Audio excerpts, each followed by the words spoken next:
good morning. Today we are going to discuss about the chapter number 4 in the English language grammar. Okay. So now what is the chapter number 4 that we have to learn? Let us see. It is related to parts of speech. It is related to parts of speech. Okay. In speech, we are going to use so many words, innumerable words we are going to use. In order to make a meaning, in order to communicate what we have in our mind, what is our thought, what is our feeling, what is our idea, that to communicate we are going to use words, and the words will be used in the form of a sentence, and that is all the words in that sentence, will not be same, they will be different, and each word in that sentence will be doing different functions. Okay. They will have their own role. Okay. So based on the function, based on the role each word is going to play in that sentence, we are going to categorize under the heading parts of speech. Okay. All the words of language will be categorized based on their function. There are 8 parts of speech. All the words of any language of our English language are categorized into 8 parts of speech. What are those? Let us see. Okay. So the first one is noun. First one is noun. Second one is pronoun. Pronoun. Third one is adjective. Adjective. Fourth one is verb. Fifth one is adverb. Okay. Sixth one is preposition. Preposition. Seventh one is conjunction. Conjunction. Eighth one is interjection. Interjection. Okay. These are the 8 parts of speech in our English language. Okay. Now let us see each one. What is that? What is the meaning of noun? What is the meaning of pronoun? What is the meaning of adjective, verb, adverb, preposition, conjunction, interjection? We have to understand. And when we are understanding each word, we are going to understand what is the function of that noun, what is the function of a word in that sentence. That also we are going to understand.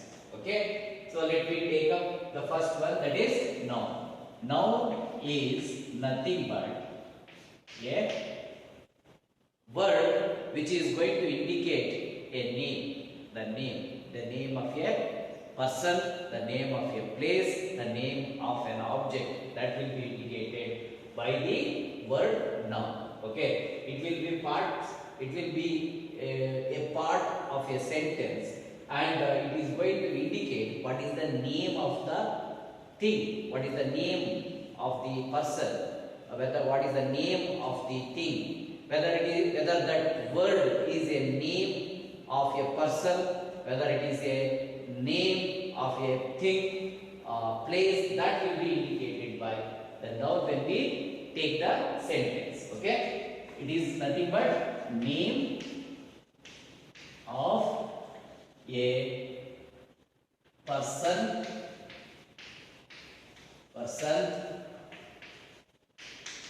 thing, and place. Okay. So let us take one example. The sun a star. Yesterday also we had this example, and Mysore is a city. Mysore is a city. Ravi is a boy. Okay, and okay. Now people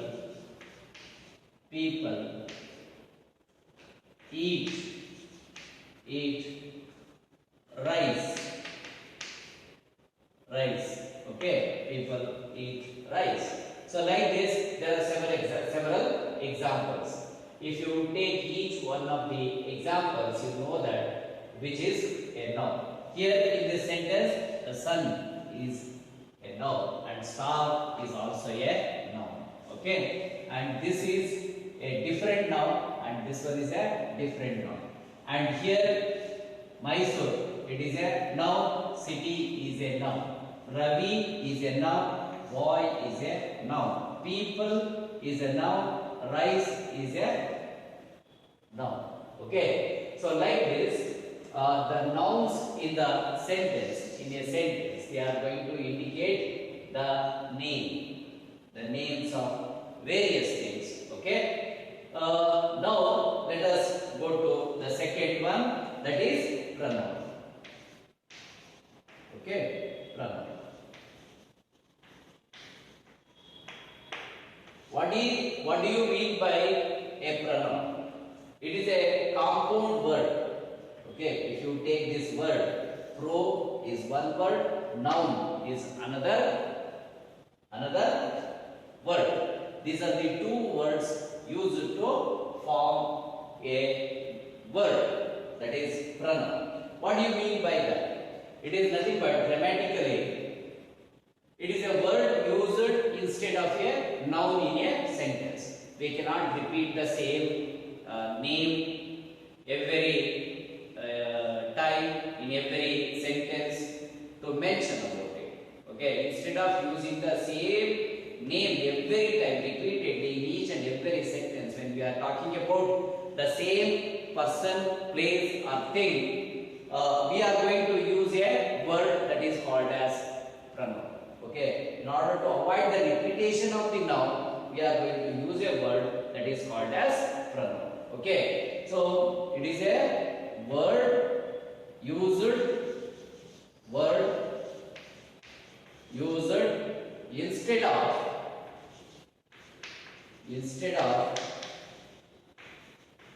instead of noun is called as pronoun. Word used instead of noun is called as pronoun. What is that? Okay, I will take the first example. The sun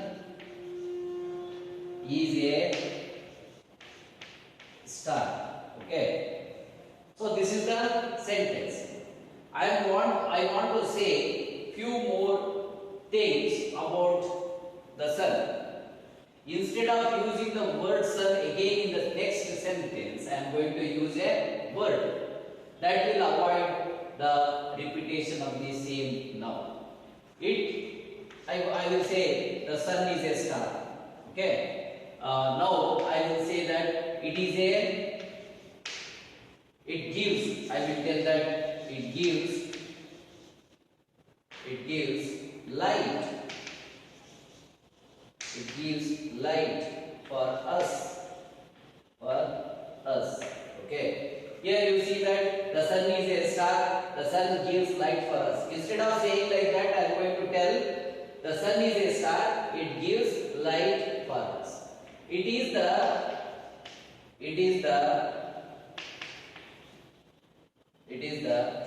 center. It is the center in the solar system. It is the center in the solar system. Okay, again here instead of using the sun, I have used it. It means the sun. It is going to refer to that. And if I want to say one more thing, okay, it the planets, okay, revolve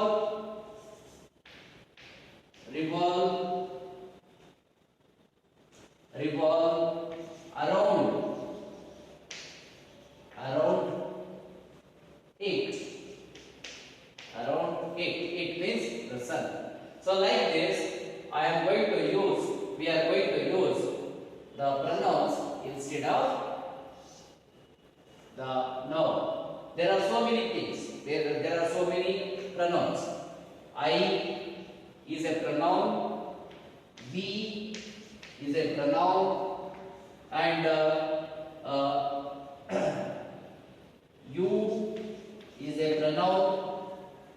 He, she, they, okay, it, okay, and this, that. These are all the pronouns. Okay. Still, there are so many other words which are coming under the group pronouns. These are the examples for pronouns. Okay. Now, let us take another one, that is adjective. Adjective. What do you mean by adjective? We have to understand. What do you mean by adjective? Adjective is a word in a sentence. It is going to add extra meaning to the noun. Adjective is a word. It is going to add extra meaning to the noun. That is nothing but qualifier. It is also called as qualifier.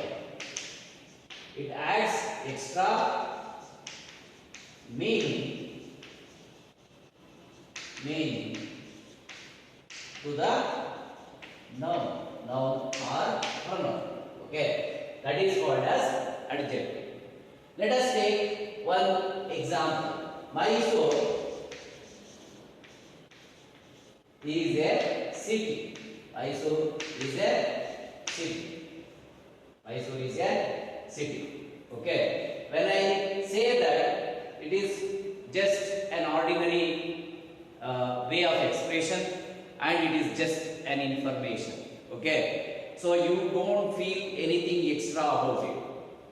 You don't find any feature, extra feature, a qualitative thing that you are not going to get from the statement. Mysore is a city, that's all. Mysore is a place, that also is fine. Mysore is a city, that is also fine. But they are not going to make some impact on our understanding. It is not going to add extra quality to the word. Okay. In this sentence, we don't find an adjective. Why we don't get extra meaning, extra quality about the city Mysore? Because there is no adjective at all. Okay. Now we have to know that how the adjective is going to add extra meaning. Mysore is a big city. Mysore is a big city, or Mysore is a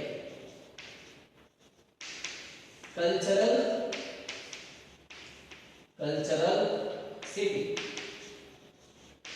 Okay. If you take the word big, it is coming just before the noun, and it is adding extra meaning to the word city. City is also a noun. Okay. Here the word cultural, that is adding extra meaning to the word city. That is also a noun. We know that. Now, how do we know that it is adjective only? How do we know that? When you ask a question, Mysore is a city. Find what kind of city it is. When you ask that question, you must be able to tell something about it. When you say extra about the same city, that will become the quality of that city, and that word which is going to mention the quality about that city will become the adjective. Okay. Here, what kind of city? What kind of city is Mysore? It is a big city. The word big is going to add extra meaning to the word city. Okay. Here, what kind of city? When you ask that question, if you say cultural city, Mysore is a cultural city. What kind of city? Cultural city. That word cultural is adding extra meaning to the word city. Therefore, this is an adjective. Cultural, big, these are the words, they are adjectives. You take one more example, mango. Mango is a fruit. Just like any other fruit, it is also a fruit. We don't get extra meaning, any other quality, we do not know about mango. We know that it is a fruit, that's all. Okay. How it is, what kind of fruit it is, we don't know. So when you say like this, mango is a sweet, mango is a sweet fruit. What kind of fruit it is? It is a sweet fruit. That word sweet is adding meaning to the word fruit. This is a noun and this is an adjective. So like this, adjectives are the qualifiers. They are going to add extra meaning to the noun. Okay. Now let us move on to the next one, that is verb. That is the fourth one, fourth parts of speech in English language. Okay. You will have all these parts of speech in any language, but they will be mentioned in different words. That's it. Okay. So these are the words: adjective, pronoun, noun, verb, adverb. These are the English words. In English, it is not that only in English we have adjectives, nouns, pronouns. In every language it will be there, but these are the English words. We are going to know about the parts of speech of English language. That's all. Okay. Now let us move on to the next one. That is the fourth one, verb. Verb is nothing but a word in a sentence. It is going to mention the action or action or state of the noun. Okay. It is going to mention the action or the state of a noun. Let us take one example. Ravi is a student. Ravi is a student. If you take this, Ravi is a noun and student is a noun. Here the word is going to tell what is the state. What is the state of Mr. Ravi? It is nothing but student. So that is mentioned here. So here is the word which is going to mention the state. Ravi climbs a tree. Okay. Here climbing is the action. Climbing is the action. That is a verb. And if you take Ravi swims. Okay. Ravi speaks.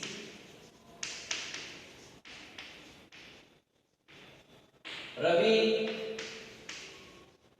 walks. Okay. If you take these words, swims, speaks, walks, these are all the actions. What is the action? Okay. So the word which is going to mention action or state of a thing or a person, of a place, that is nothing but verb. Okay. And now let us move on to the fifth one, that is adverb. What do you mean by adverb? Here also you see that there are two words, adverb.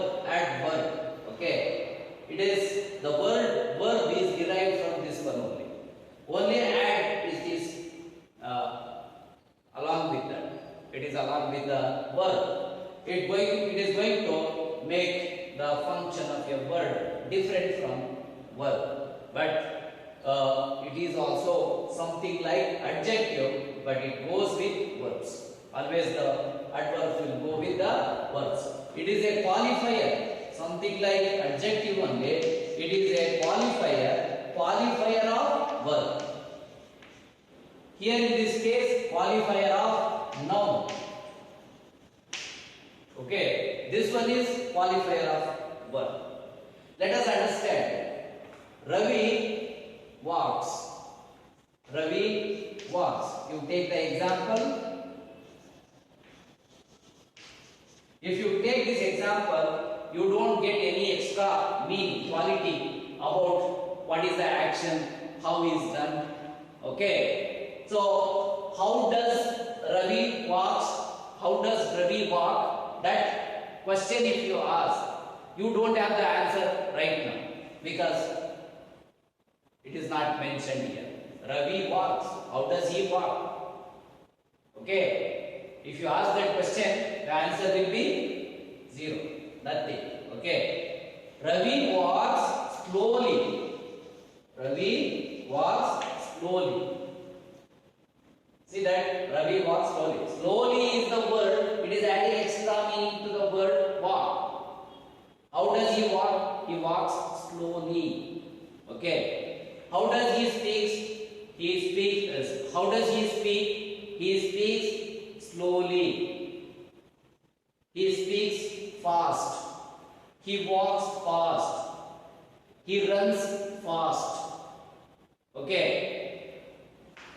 So like that, the words which are going to add extra meaning to the verb, they are called as adverbs. Okay. And next one is preposition. Let us see what is preposition.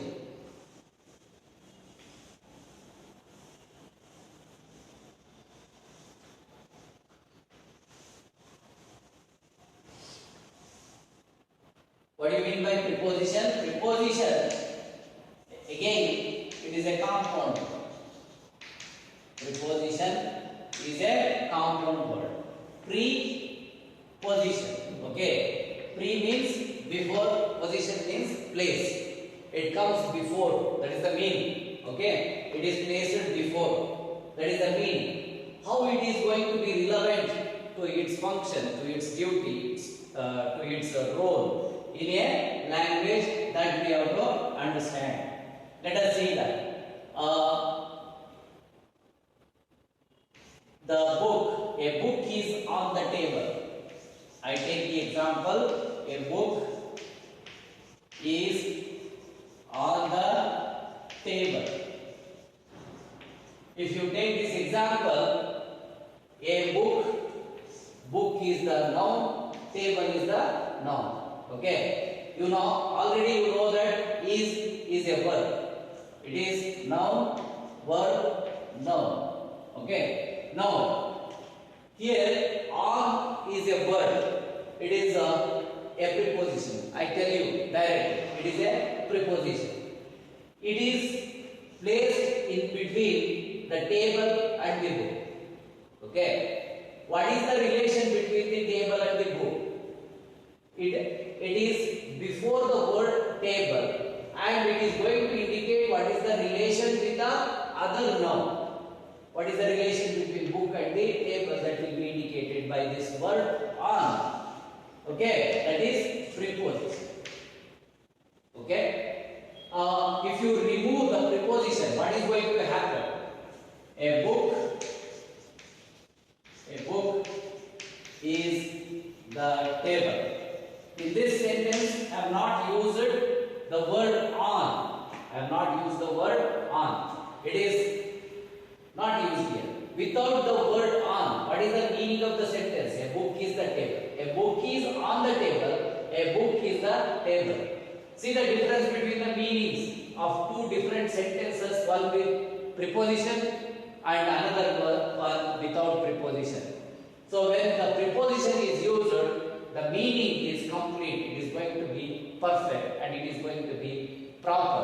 Without the word preposition, this is going to be something different, awkward, and it is going to be like laughing. Okay, so we will be laughing at the meaning of this word. How can a book is going to become a table? Okay, the question is there. That question cannot be answered. Okay, and he walks. He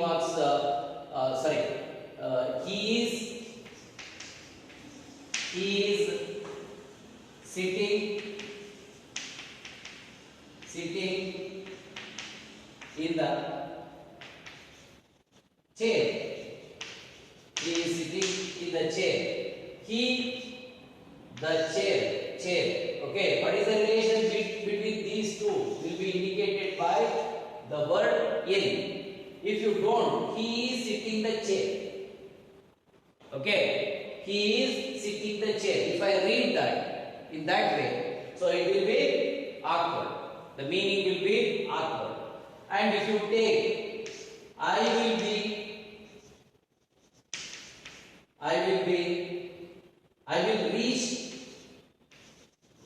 reach the college in 10 minutes. This is the statement. If you take, I will reach the college in 10 minutes. So here, in is the preposition, I is the person, 10 minutes. It is another noun. Okay. So what is the relation between I and 10 minutes? I will reach the college in 10 minutes. I am going to take 10 minutes to reach the college. That is the meaning I am going to make, and you are going to understand the same. If I remove in, I will reach the college 10 minutes. What is the meaning? I will reach the college 10 minutes. Is that college name is 10 minutes? That is the question we are going to get without preposition. That's why we have to use the prepositions properly in a very sentence. Without preposition, the meaning will be altered.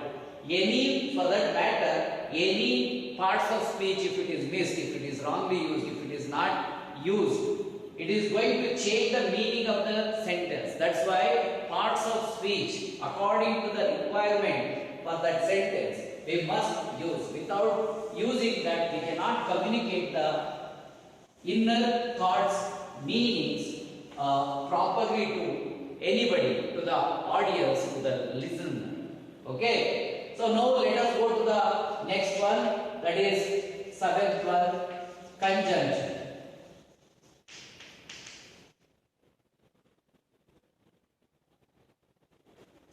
Conjunction. Okay. So here, junction. You should understand the meaning of the word conjunction. To understand that, you should also understand the meaning of junction. Junction means it is a place. Okay, it is a place between two. It is a place between two. Okay, that is the meaning. So these are the words. They are going to connect the nouns. They are going to connect the sentences in different ways. Okay, so these are the words. They will be used to connect the words or sentences. Let us see how they are important in a sentence. Ravi is a student of class 10. Raju is a student of class 10. These are the two different sentences. They both are there in the same paragraph. Imagine the situation. Both are there in the same paragraph. both are two different sentences because both are two different persons. Okay, now Ravi is a student of class 10. Raju is a student of class 10.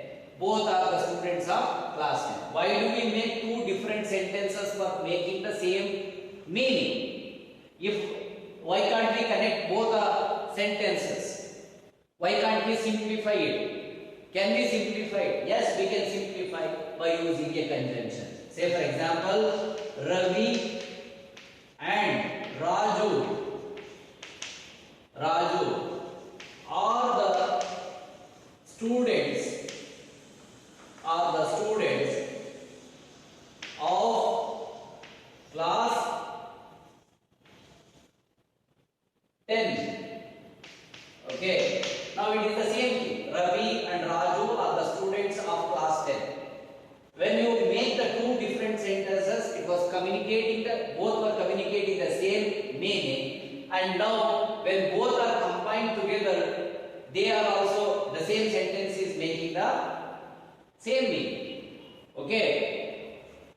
Another here, the word Ravi and Raju are connected by the word and. Ravi is one person, Raju is another person. Both are connected by the word and. This is called as conjunction. Okay, this is called as conjunction. And if I say like this, Ravi is a student of class 10, Raju is a student of class 12. Of course, it could be. Both are the students of different classes. We cannot make the same sentence without using the right conjunction. It means if I combine like this, Ravi and Raju are the students of class 10 and class 12 respectively. Now also it is making the same meaning, but it is difficult to understand. Ravi and Raju are the students of class 10 and 12 respectively. It means Ravi is the student of class 10 and Raju is the student of class 12. That is the meaning it is communicating. I can also tell in another way, that is Ravi is a student of class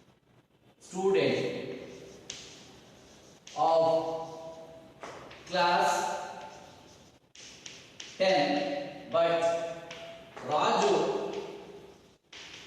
is a student of class 12. Now there is a meaning, a contrast is mentioned here. Ravi is a student of class 12, but Raju is a student of Ravi is a student of class 10, but Raju is a student of class 12. Like this, the word but here in this case and both were conjunctions, they were used in different way, but here both the sentences are connected with a word but. This is also a conjunction. Like this, conjunctions are going to join the words and but. Therefore, since, as, okay, while. So these are all the conjunctions in the language. Okay. Now let us move on to the next one, that is interjection. What is the meaning of interjection? Let us understand. Interjection is a word, it is going to express the strong feelings or the emotions, surprise, wonder. So such words are called as interjections. Any word which is going to mention the wonder, okay, surprise, happiness, sadness,